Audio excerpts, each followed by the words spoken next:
Hey, my name is DocHollyHealth. Welcome to my channel. Today we're going to be doing a little hip mobility flow, get some of the joint fluid moving, or what I like to call our body's natural coconut oil, moving in our joints to help us have a little bit more fluidity and just feel a little better in our hips today. So let's get started on our mats, on our hands and our knees.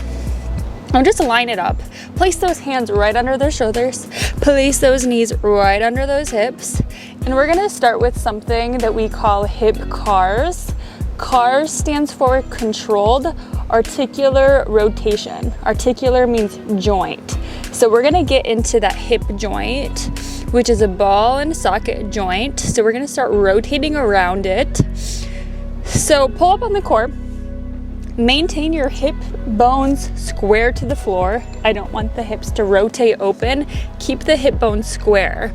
What's gonna move is you're gonna pick up that left knee, bring it towards your chest, bring it around to the side as wide as you can without rotating the hip open. Kick it back, squeeze your butt at the top, and then take it back in and forward. So this entire time, I'm working to create a flat back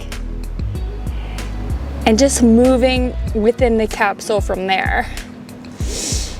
So go, and if it's just a little bit and then you have to kind of like pick up your leg and then take it back, that's okay. Over time, these become more fluid.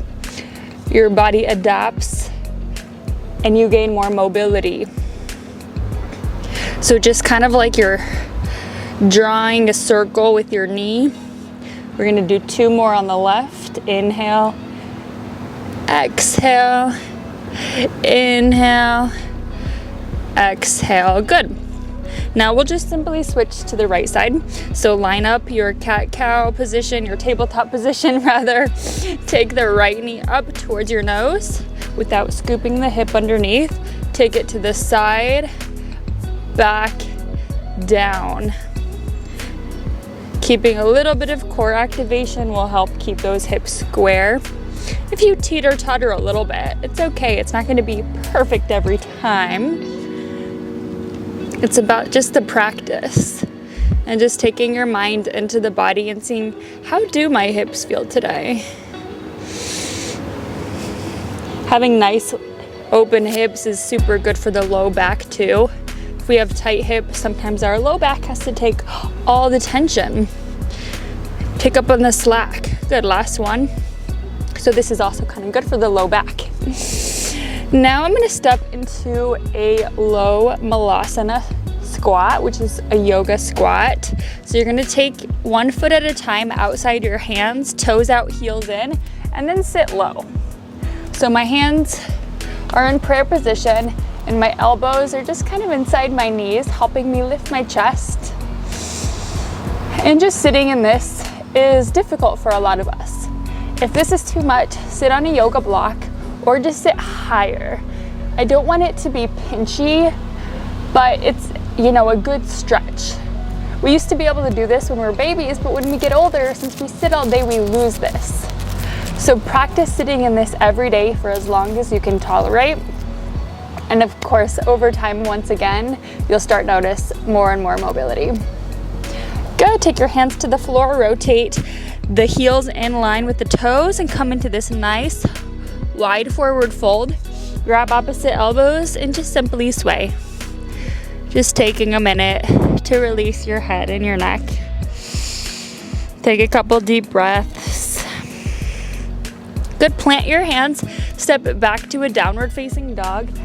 Plant the heels towards the ground even if they don't reach it there. Push your chest towards your thighs as you drive your hands into the earth, gazing back at your thighs. Inhale the right leg to the sky. Exhale knee to nose and set the outer blade of the right foot behind your left wrist. Lower down for pigeon pose. Let go of the left toes. Come back to your fingertips. And we're actually gonna hold this one higher instead of going down into a forward fold right now. And just align it. What I mean by align it is make sure your hips are square. Squeeze the left glute, squeeze the inner thighs. So my legs are active. I could even let go and I would hold that position with muscle activity, with core activity. The reason I like to stay up high for a little bit is because we can start to work the front of the left hip, or psoas, which is the hip flexor muscle. So breathe into that.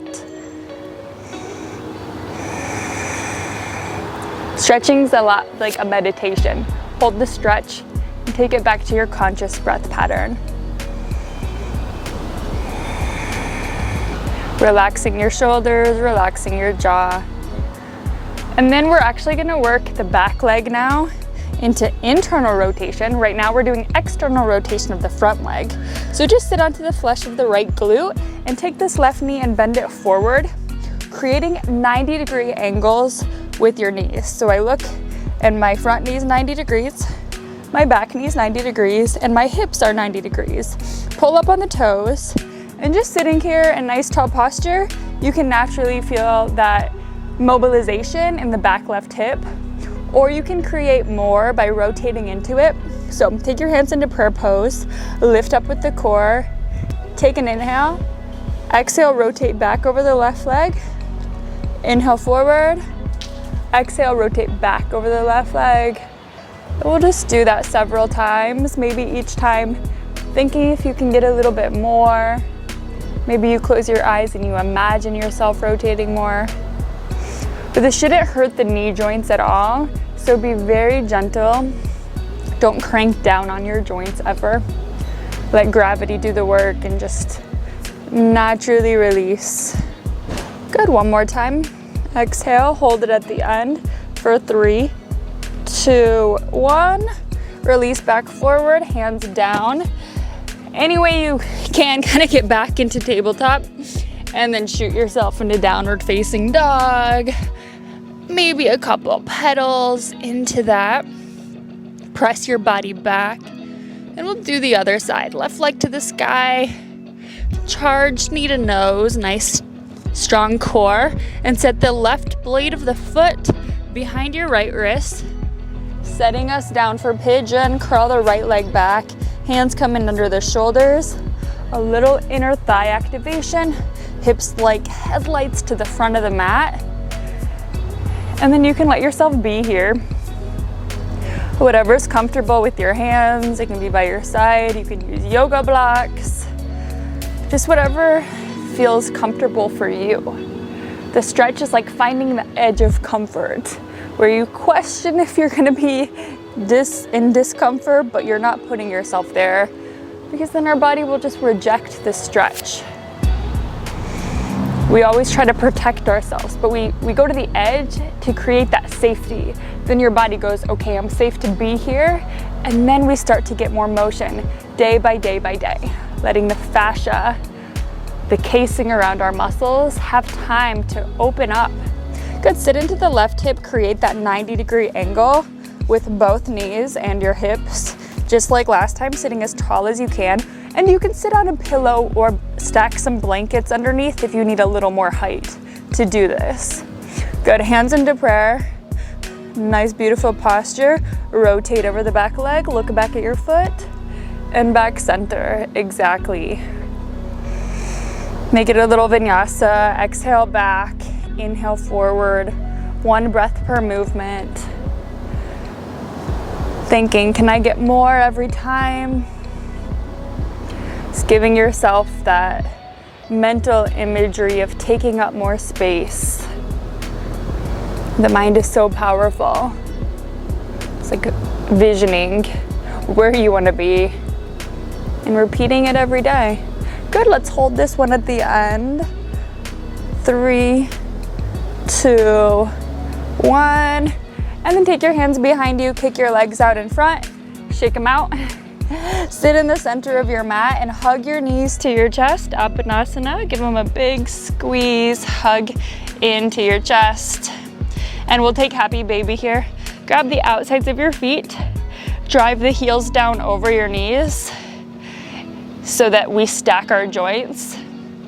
And we want to think of our shoulders melting towards the earth and our hips melting towards the earth. You can rock side to side, or you can just hold in stillness, whatever is calling to you more here. Gently close your eyes if you feel safe where you are. Create that safety for your body. Think of breathing into that low back space. On your exhale, soften.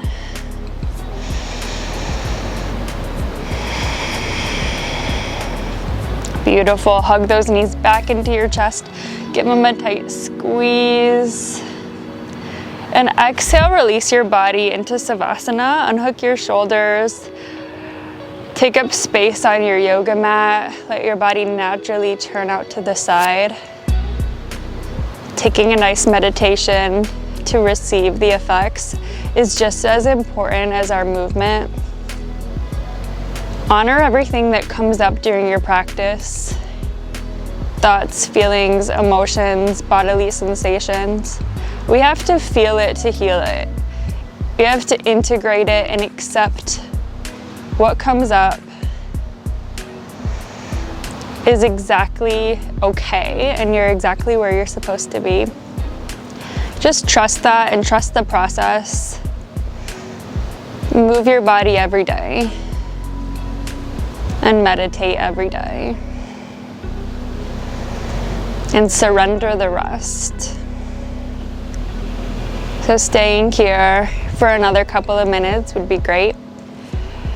If you're loving this content and want to see more stretching videos, videos that are specific towards certain type of bodily manifestations, shoulder pain, hip pain, etc.